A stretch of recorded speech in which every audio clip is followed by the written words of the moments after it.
So, hi everyone, welcome to Raaonline.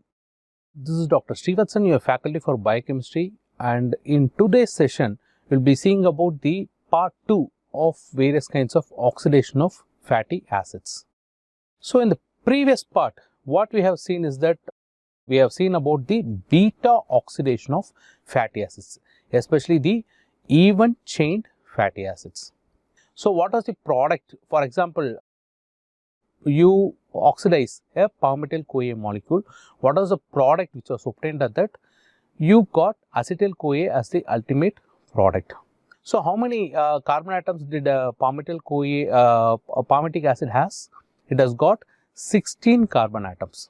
Okay. So, guess how much acetyl-CoA will be formed on complete oxidation of this palmitic acid? Yes, it is 16 divided by 2, that is 8 acetyl-CoA molecules.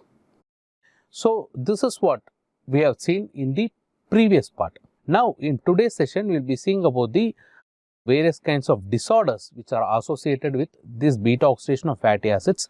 And apart from beta oxidation, we have got numerous other number of oxidations such as alpha oxidation, omega oxidation. Then we have got oxidation of double bonds. We have got oxidation of odd chain fatty acids, then we have got oxidation of very long chain fatty acids, and we will try to complete all those things in today's session.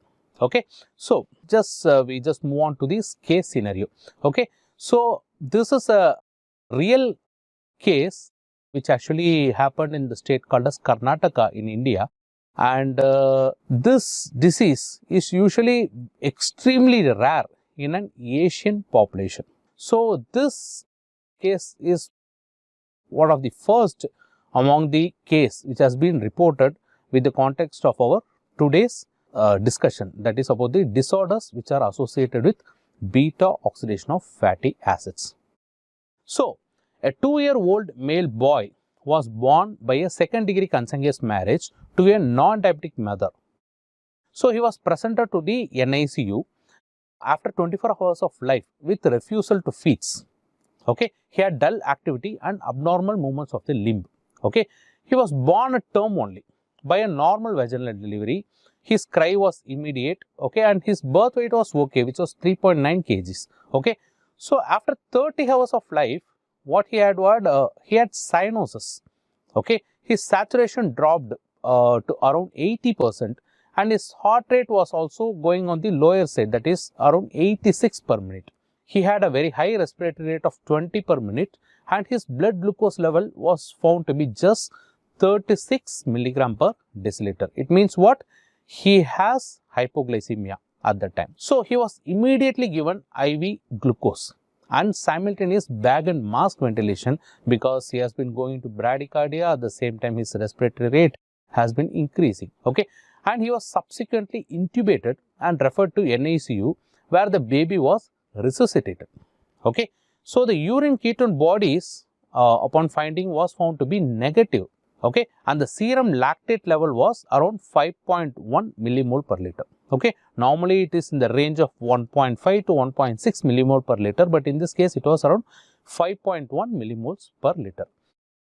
So, tandem mass spectrometry actually revealed elevated levels of medium chain acyl carnitines.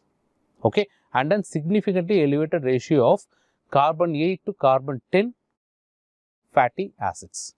Okay, so till now what we have seen is that this baby, even though his birth was normal. Okay, he had a normal weight of around 3.9 kgs.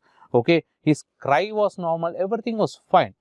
Yet, after 1 day after birth, he actually started developing hypoglycemia in spite of having feeds. Okay, his blood glucose dropped to 36 milligram per deciliter, and he was immediately shifted to NICU where he had been resuscitated.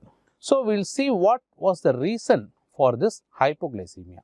And you all should be aware by now that any kind of an hypoglycemia in your body means what? It means decrease in blood glucose levels. Decrease in blood glucose level means your brain and all the neural tissues will rely only on glucose for it to get working up. Okay. So, in this case, in order to counter this kind of hypoglycemia, what should be the alternate source of fuel for your neural tissues? Any guesses? It should be ketone bodies, right? For your brain as well as various kinds of neural tissues. But in this case, the urine ketone was found to be negative. Even though his serum lactate was high, it was 5.1 millimole per liter. But the urine ketone was found to be negative. Okay.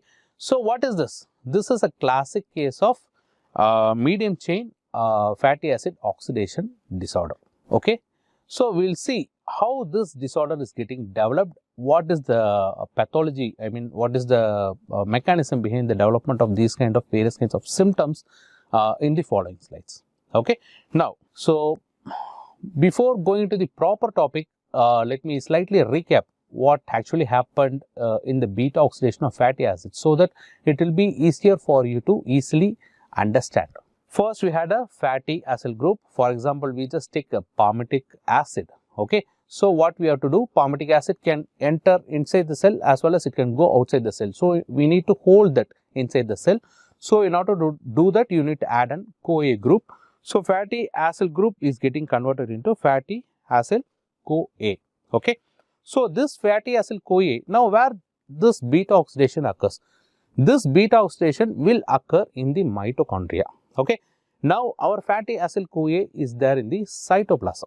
Okay. Now, this has to be taken inside the mitochondria. So, how this is being carried out? With the help of a special transporter called as acyl carnitine.